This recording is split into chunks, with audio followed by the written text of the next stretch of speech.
తెలుసుకొని ఇప్పుడు చేయగలిగింది ఏం లేదు కదా యాజ్ ఆఫ్ నో అయితే. రైట్. ఇక ఒకసారి విజయసాయిరెడ్డి గారు, పవన్ కళ్యాణ్ గారు ఈ కాకినాడ సీపోర్ట్ వ్యవహారం మీద ఏమన్నారో చూద్దాం. అలాగే ఇప్పుడు ఎల్లో మీడియాలో వస్తున్న కథనాలు, ఇంకా అట్లాగే మన విక్రాంత్ రెడ్డి గారు హైకోర్టుకి వెళ్ళిన తీరు, వీటి మీద కూడా ఒకసారి వీడియో చూసిన తర్వాత వాటి మీద మాట్లాడారు. వచ్చే వారంలో చంద్రబాబు నాయుడు పైన, కేవీ రావు పైన హైకోర్టులో డిఫమేషన్ కేసు, నా మీద ఎక్కడైతే ఒక పార్లమెంటు సభ్యుడిగా ఈరోజు నేను ఎక్కడికి వెళ్ళేటటువంటి అవకాశం లేదు, వెళ్ళను కూడా. అలాంటి వ్యక్తిని నా మీద లుకౌట్ నోటీస్ ఇవ్వాల్సినటువంటి అవసరం ఏముంది? తనకు బుద్ధి మందగించింది అని నేను అందుకనే చెప్తా ఉన్నా. ఒక పార్లమెంటు సభ్యుడిగా, ఒక ప్రజాప్రతినిధినైనటువంటి నా మీద లుకౌట్ నోటీస్ ఇవ్వడం అన్నటువంటి దాంట్లో ఉద్దేశం చంద్రబాబు నాయుడు ఏంటి అన్నటువంటిది మీరు అర్థం చేసుకోవచ్చు. ఈ యొక్క కేసు పెట్టారు కాబట్టి ఎఫ్ఐఆర్ ఛార్జ్ షీట్ ఫైల్ చేసిన తర్వాత అంతా కూడా కంప్లీట్ అయిన తర్వాత, మేము నిర్దోషులుగా బయటపడిన తర్వాత చంద్రబాబు నాయుడు పైన మెలేసియస్ ప్రాసిక్యూషన్ కింద చంద్రబాబు నాయుడు మీద కేసు పెట్టి అతన్ని అప్రాప్రియేట్గా లీగల్ రెమెడీస్ అన్నీ కూడా తీసుకుంటాము అన్నట్టు. ఈ కాకినాడ సీపోర్ట్ అనేది ముఖ్యంగా నాకు ఈ మెలోడీ వెంకటేశ్వరరావు అంటారు, ఒక చిన్నపాటి థియేటర్ యజమాని. వైజాగ్లో మెలోడీ థియేటర్ యజమాని ఇతను. నాకు ఇతను సినిమాల్లో యాక్ట్ చేసేటప్పుడు ఒకటి రెండు సందర్భాల్లో కలుసుకున్నాను. నాకు ఆశ్చర్యం కలిగించేది, వీళ్ళందరి సంపద సడన్గా కొన్ని వేల కోట్లు ఉన్నాయి ఈయన దగ్గర. కాలిఫోర్నియాలో ఉన్న ఎక్కడో ద్రాక్ష తోటలు, వైన్ యార్డ్స్ కొనేసే ప్రత్యేక విమానాలు ఉంటాయంటే నాకు చాలా ఆశ్చర్యం కలుగుద్ది. మనం అందరూ ఒక 10 రూపాయలు సంపాదించడానికి ఇంత కష్టపడతాం, ట్యాక్సులు కడతాం. ఒక 10,000 సంపాదించడానికి నానా నరకయాతలు అనుభవిస్తాం, దెబ్బలు తింటాం. మరి వీళ్ళు ఏం చేశారని చెప్పి, వీళ్ళు ఇట్లా ఏ సంపద సృష్టించారని చెప్పి, ఏం ట్యాక్సులు కట్టారని చెప్పి ఒక చిన్నపాటి థియేటర్ యజమాని ఈ రోజున ఒక సీపోర్ట్ ఓనర్ అయిపోయాడు. రైట్. అది పరిస్థితి. విజయసాయిరెడ్డి గారేమో సవాల్ చేస్తున్నారు, ఇదంతా పచ్చి అబద్ధాలు, మోసపూరితంగా ఇట్లాంటివి పెడుతున్నారని చెప్పి ఆయన అంటున్నారు. మరోవైపు ఏమో ఆయన పవన్ కళ్యాణ్ గారు గతంలో కేవీ రావు గారిని ఏ రకంగా విమర్శించింది, ఇప్పుడు ఏ రకంగా మద్దతు ఇచ్చి బుధానేసు మోస్తూ ఉంది. ఇదంతా చంద్రబాబు గారు అప్పుడు మలేషియా ప్రధానిగా ఉన్న మహతీర్కి సంబంధించిన వాళ్ళ కొడుకో ఎవరితోటో వాళ్ళ పేరు మీద తీసుకుని విజయభాస్కర్ రెడ్డి గారి టైంలో ప్రభుత్వ రంగంలో స్టార్ట్ అయిన ఈ పోర్టుని కేవీ రావు గారికి దొడ్డిదారిని అప్పగించారనేది ప్రధానమైనటువంటి అభియోగం. అప్పటి నుంచి జరిగినటువంటి పరిణామాల మీద సిబిఐ ఎంక్వైరీ చేస్తే నాకేం అభ్యంతరం లేదని విజయసాయిరెడ్డి గారు ధైర్యంగా చెబుతున్నారు. సో ఈ శేఖర్ గారు తాజా పరిణామాల మీద ఎల్లో మీడియాలో వచ్చిన కథనాలు, వాస్తవ పరిస్థితి, వీటి మీద మీ స్పందన ఏమిటి? సార్ కొమ్మినేని గారు నమస్తే. మీకు అలాగే ప్యానల్ మిత్రులకి, సాక్షి టీవీ వీక్షకులందరికీ కూడా గుడ్ మార్నింగ్ సార్. నమస్కారం. బాబు షూరిటీ, బాధుడు మాత్రం గ్యారంటీ సార్. గ్యారంటీ లేదు, బాధుడికి మాత్రం గ్యారంటీ ఉంది సార్. ఎట్లా అంటే సార్, వీళ్ళ డైవర్షన్ పాలిటిక్స్ ఏ స్థాయిలో ఉన్నాయంటే, బాబు ఏమో నేనున్నాను, నేను చూసుకుంటాను, నేను దూకుతాను, నేను ఎగురుతాను, నేను గెంతుతాను, మీ తాట తెస్తా, తోలు తెస్తా అంటాడు సార్ ఇసుక విషయంలో. తెలుగు తమ్ముళ్ళు మాత్రం ఒక సిండికేట్ లాగా, ఒక మాఫియా లాగా ఏర్పడి ఇసుక మొత్తం సహజ సంపద ఇంతకుముందు సార్ గవర్నమెంట్కి ఆదాయంగా వచ్చేది సార్ ప్రభుత్వానికి, తద్వారా ప్రజలకు సంక్షేమ రూపంలో వెళ్ళేది. ఈ రోజు తెలుగు తమ్ముళ్ళు దాన్ని బకాసురుల్లాగా మింగేస్తా ఉన్నారు సార్. మద్యం విషయంలో బాబు ఏమంటాడంటే, ఇప్పుడు నేను మిమ్మల్ని అడిగింది అవి కాదు కదా మిత్రమా, నేను అడిగింది విజయసాయిరెడ్డి గారి కేసు, కాకినాడ పోర్టుని అడ్డం పెట్టుకుని మీ పార్టీ వాళ్ళని ఏ రకంగా ఇబ్బంది పెట్టబోతున్నారు, అంతా కూడా జరుగుతున్న దీని మీద మాట్లాడండి మెయిన్గా. వస్తున్నాను సార్, అక్కడికే వస్తున్నాను సార్. సార్ బాబు ఏమంటాడంటే, బెల్ట్ పెడితే బెల్ట్ షాప్ పెడితే బెల్ట్ తీస్తా అంటాడు సార్, కానీ కింద మాత్రం అద్భుతంగా మింగేస్తా ఉంటారు సార్. ఇట్లా చెప్పుకుంటూ పోతే బాబు చెప్పేదానికి కింద గ్రౌండ్ లెవెల్లో జరిగేదానికి ఎలాంటి పొంతనే ఉండదు సార్. దోచుకోవడమే పరమావధిగా, ఇక మాకు ప్రపంచం ఇంకా భవిష్యత్తులో అధికారం రాదేమో, ఇప్పుడు కాకపోతే ఇంకెప్పుడు అన్నట్లుగా ఇలా సినిమాలో ఒకటి ఉంటుంది సార్, ఇప్పుడు కాకపోతే ఇంకెప్పుడు అని. ఆ విధంగా దోచుకుంటా ఉన్నారు సార్. ఇవన్నీ ప్రజల్లో కనిపించకూడదు, ఇవన్నీ ప్రతిపక్షాలు మాట్లాడకూడదు, ఇవన్నీ మీడియా సంస్థలు వాటి మీద చర్చలు పెట్టకూడదు, పత్రికల్లో రాయకూడదు అనే కుట్రలో భాగంగా మొదటి రోజు నుంచి డైవర్షన్ పాలిటిక్స్ ఆడుతూనే వస్తున్నారు సార్. సో ఈ నెలకి డైవర్షన్ పాలిటిక్స్ గా కాకినాడ పోర్టుని తీసుకొచ్చారు సార్. నేను మొన్న చర్చా కార్యక్రమంలో కూడా చెప్పాను సార్, సింగడ అద్దంకి తిరణాలకు పోను పోయాడు రాను వచ్చాడని.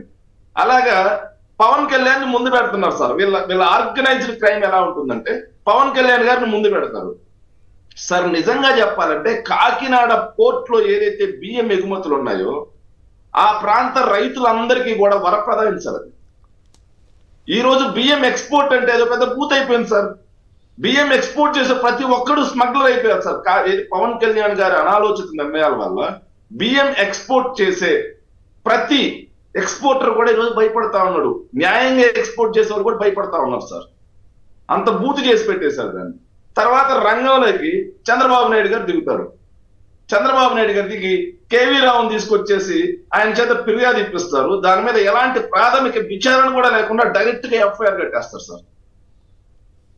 ఈ రోజు నేను పోయి కేసు పెట్టినా కానీ ప్రాథమిక విచారణ చేయాల్సినటువంటి అవసరం ఉంది. నిజ నిర్ధారణ చేసుకోకుండా ఎఫ్ఐఆర్ కట్టేస్తారు డైరెక్ట్ గా. ఎఫ్ఐఆర్ లుక్అవుట్ నోటీసులు ఇచ్చేయడం, సిఐడి దర్యాప్తు సార్. దీని మీద ఖచ్చితంగా మాట్లాడాలి సార్. కేవీ రావు గారు ఎవరు సార్? అసలు మలేషియా కంపెనీని ముందు తీసుకొచ్చారు సార్. తర్వాత సింగపూర్ కంపెనీని తీసుకొచ్చారు సార్. వాటిని ముందు పెట్టి వెనక డోర్ నుంచి కేవీ రావుకి అప్పనంగా 52 కోట్ల రూపాయలకి కాకినాడ పోర్ట్ ని కట్టబెట్టింది చంద్రబాబు నాయుడు గారు కదా. అప్పుడు 52 కోట్లేనా? 52 కోట్లు మాత్రమే సార్. క్యాపిటల్ వాల్యూ జుబాకార్ప్ అని చెప్పి ఒక యాప్ ఉంటుంది, దాంట్లో చూస్తే తెలుస్తుంది సార్. ఓకే, 52 కోట్లకు మాత్రమే పోర్ట్ ని కట్టబెట్టారు సార్. రాష్ట్ర సంపద సార్, ప్రజల సొత్తు, ఏడీపీ నిధులతో కోట్ల విజయభాస్కర్ రెడ్డి గారు ఏషియన్ డెవలప్మెంట్ బ్యాంక్ నిధులతో సార్ అది కోట్ల విజయభాస్కర్ రెడ్డి గారు సంకల్పించి కట్టింది. ఏనట్టాగి ఒక్క పోర్టు కట్టడు, ఒక్క ఫిషింగ్ హార్బర్ కట్టడు, ఆఖరి ఒక జెట్టి కూడా కట్టడు. కానీ కట్టిని మొత్తం అమ్మేసుకుంటా పోతాడు తనకు కావాల్సిన మనుషులకి, తన కులపు వ్యక్తులకి. కేవీ రావు సార్ ఎంత కొన్నాడు? 52 కోట్లకు కొన్నాడు సార్. 52 కోట్లకు కొని ఆ పోర్ట్ నుంచే సార్ 98 నుంచి 2020 వరకు ఎన్ని బ్యాంకుల దగ్గర నుంచి ఎన్ని వందల కోట్ల అప్పులు తీసుకున్నాడు తెలుసా సార్? దాన్ని చూపించి ఆ అప్పులు మొత్తాన్ని డైవర్ట్ చేసి పవన్ కళ్యాణ్ గారు చెప్పినట్టు ద్రాక్ష తోటలు, విహారయాత్రలు అవన్నీ మొత్తం చేయడం జరిగింది. దాని గురించి ఎవరు మాట్లాడరు సార్. దాని గురించి అసలు మాట్లాడాల్సిన అవసరమే లేదు. కానీ సార్ ఏదైతే అరబిందో రియాలిటీ అని చెప్పేసి తమకు అనుకూలమైన వ్యక్తులు కాదు, తన కులపు వ్యక్తులు కాదు, తన పార్టీ వ్యక్తులు కాదు కాబట్టి వాళ్ళ మీద బండేసేయాలి. నిన్న కాకాని గోవర్ధన్ రెడ్డి గారు డైరెక్ట్ గానే రెడ్లను టార్గెట్ చేశారని చెప్పాడు కదా. తన సామాజిక వర్గ వ్యక్తులు కాదు. సో వేరే సామాజిక వర్గ వ్యక్తులు న్యాయబద్ధంగా వ్యాపారాలు కూడా చేయకూడదు. ఆంధ్ర రాష్ట్రంలో న్యాయబద్ధంగా వ్యాపారాలు చేసి సామ్రాజ్యాలు సృష్టించకూడదా? కేవలం మీరు మాత్రమే అక్రమంగా, అన్యాయంగా, దుర్మార్గంగా ప్రజా సంపదను దోచుకొని వ్యాపారాలు చేసుకోవాలా? దీని గురించి మాట్లాడారు సార్. నాకు నవ్వు వచ్చింది. మొన్న కూడా రాశారు సార్. మొత్తంగా 2,17,50,000 షేర్లు అమ్మారంట సార్. 2,17,50,000 షేర్లు అంట సార్. మార్కెట్ వాల్యూ ఎంత ఉందని కూడా వాళ్ళే రాశారు సార్. 220 ఒక్కో షేర్ వాల్యూ సార్.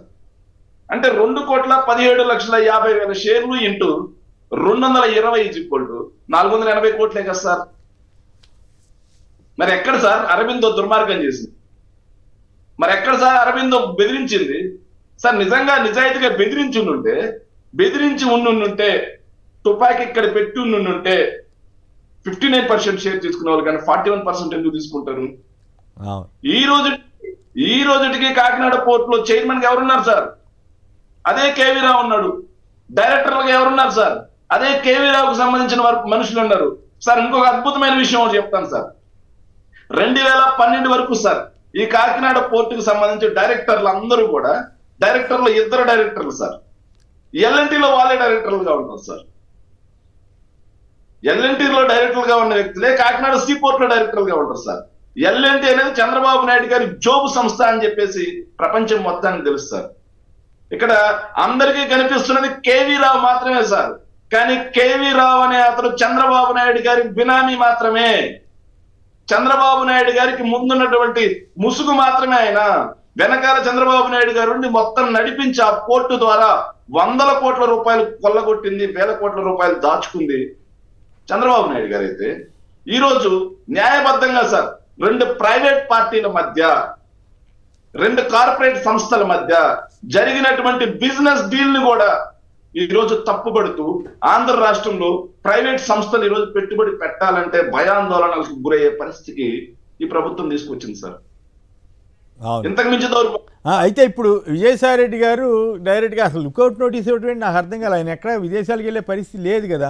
అలాంటప్పుడు ఇది కావాలని కక్షపూర్తిగా ఇవ్వటమే కదా. ఏదో రకంగా విజయసాయి రెడ్డిని లొంగుబాటు చేసుకోవాలని ప్రయత్నమా ఏమిటి అసలు? ఆ రకంగా చేయటం ద్వారా ఏం సాధిస్తారు? మరి లీగల్ నోటీస్ ఇవ్వాలి కదా. ఒకవేళ నిజంగానే ఆయనకి ఆ అనుమానం ఉంది, గవర్నమెంట్ వచ్చింది 6 నెలలు అయింది, ఇప్పుడు లీగల్ నోటీస్ ఇచ్చి అయ్యా మీరు నా దగ్గర బలవంతంగా షేర్ లాక్కున్నారు, నాకు వెనక్కి ఇవ్వండి అని అడిగి ఆ తర్వాత ఇవ్వట్లేదని చెప్పి కేసుకి వెళ్తే అదొక పద్ధతి. అసలు డైరెక్ట్గా గవర్నమెంట్ కంప్లైంట్ చేయటం ఏంటి, సీఎం గారు అనౌన్స్ చేయటం ఏంటి, ఆ వెంటనే సిఐడి రంగంలో దూకటం ఏంటి, వెంటనే ఇంకా రకరకాల లుకౌట్ నోటీసులు ఇవ్వటం ఏంటి? అసలు ఇది ఎట్లయినా ఇది జరిగే పనేనా? ఇది ఎంతవరకు పద్ధతి? దీన్ని మీరు మాట్లాడితే న్యాయపరంగా వెంకటేష్ గారు కూడా మాట్లాడతారు. సార్ ఒకటి, ఈ రాష్ట్రంలో మేము మొదటి రోజు నుంచి మొత్తుకుంటున్నాం సార్.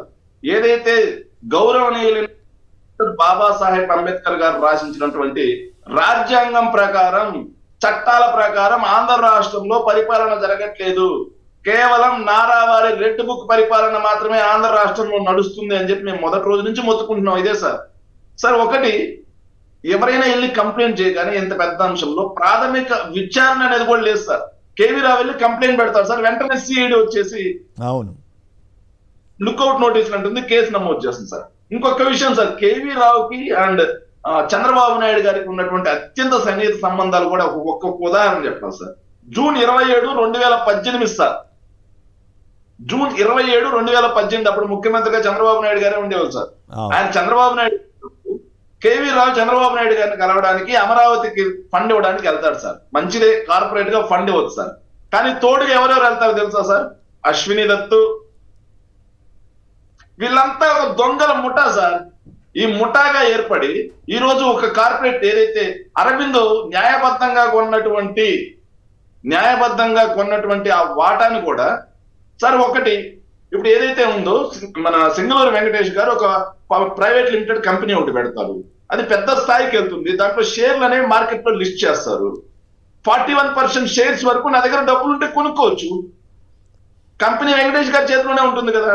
నా దగ్గర డబ్బులు ఉన్నాయి, నేను నువ్వు పెట్టిన షేర్స్ నేను కొనుక్కున్నాను, దాంట్లో తప్పేంటనే నాకు అర్థం కావట్లేదు. చంద్రబాబు నాయుడు గారు ఆయన ఏదైతే హెరిటేజ్ ని ఫ్యూచర్ గ్రూప్ అమ్మారు కదా, ఎలా అమ్ముతారు, షేర్లు ఎలా తీసుకుంటారు అనే కనీస ఇంగిత జ్ఞానం కూడా లేకుండా ఇట్లా అంటే అట్లా కాదు, బలవంతంగా రాయించుకున్నారు నాతోటి, అదంతా మర్చెంట్ బ్యాంకర్ నిర్ణయిస్తారు రేట్ అని చెప్పి ఇప్పుడు రాస్తున్నారు. అది ఒక వేరే ఇష్యూ. ఇప్పుడు నా బేసిక్ ప్రశ్న ఏమిటంటే, ఆ రోజులో చంద్రబాబు గారు ప్రతిపక్ష నాయకుడిగా ఉన్నాడు, ఈయన కేవీ రావు గారు సన్నిహితుడే. నిజంగా బలవంతపు ఒప్పందం జరిగితే ఆ రోజు ఎల్లో మీడియా విపరీతమైన కథనాలు ఇచ్చాయి కదా. ఇన్ని వందల వేల అబద్ధాలు రాసిన వాళ్ళు ఈ వార్త దొరికితే, ఈ సమాచారం దొరికితే వదిలిపెట్టకుండా ఉంటారా? చంద్రబాబు నాయుడు గారు అసెంబ్లీతో సహా బయట గగ్గోలుగా పెట్టి ప్రచారం చేసి ఉండేవారు కాదా? సార్ అసలు లేని కంపెనీలే జగన్మోహన్ రెడ్డి గారి వైఖరితో వెనక్కి వెళ్ళిపోతున్నాయని చెప్పి రాసినటువంటి ఈ మీడియా సార్. అవును, అసలు పేపర్ కూడా లేని కంపెనీలను జగన్మోహన్ రెడ్డి గారు బెదిరించి పంపించేశారు అని చెప్పి మాట్లాడిన ఈ ప్రభుత్వం సార్. కేవీ రావు గారికి చంద్రబాబు నాయుడు గారికి అత్యంత సన్నిహిత సంబంధాలు, కేవీ రావు గారికి తెలుగుదేశం పార్టీ వ్యక్తులకి అత్యంత సన్నిహిత సంబంధాలు. సో ఆయన్ని బెదిరించి గన్ను పెట్టి సార్, ఈ సినిమా డ్రామా పార్టీ కాబట్టి బాగా రచించడంలో సిద్ధహస్తుల్లాగా ఉన్నట్టున్నారు సార్. బెదిరించి గన్ను పెట్టి సార్ చిన్నపిల్లలు కూడా నవ్వుకునే పరిస్థితి సార్. ఇది కేవీ రావుని బెదిరిస్తారంట సార్. కేవీ రావు కాలిఫోర్నియా, వేల కోట్ల ఆస్తిపరిని బెదిరించే పరిస్థితి ఉంటుందా? అది ఆశ్చర్యం కలిగించేదే. రైట్, ఒక్కసారి వెంకటేష్ గారి దగ్గరికి వెళ్దాం. వెంకటేష్ గారు దీని మీద కూడా మాట్లాడిన తర్వాత మళ్ళీ వేరే ఇష్యూస్ కూడా వెళ్దాం. ముందుగా కంప్లీట్ చేయండి సార్. 4 సంవత్సరాల పాటు కేసులు, ప్రైవేట్ కేసులు ఇవ్వచ్చు లేదంటే అతను మీడియా ఛానల్లో కూర్చొని సంబంధించిన మీడియా ఛానల్ ఉన్నాయి, లేదంటే చంద్రబాబు నాయుడు గారి ద్వారా మాట్లాడించవచ్చు, అసెంబ్లీలో లేవనెత్తించవచ్చు. లేకపోతే వీళ్ళు అమెరికాలో కేసులు అంటున్నారు కదా, కాలిఫోర్నియాలో కూర్చొని కూడా కేసు పెట్టవచ్చు. ఆయన ఏమీ చేయలేదు, ఆశ్చర్యంగానే ఉంది.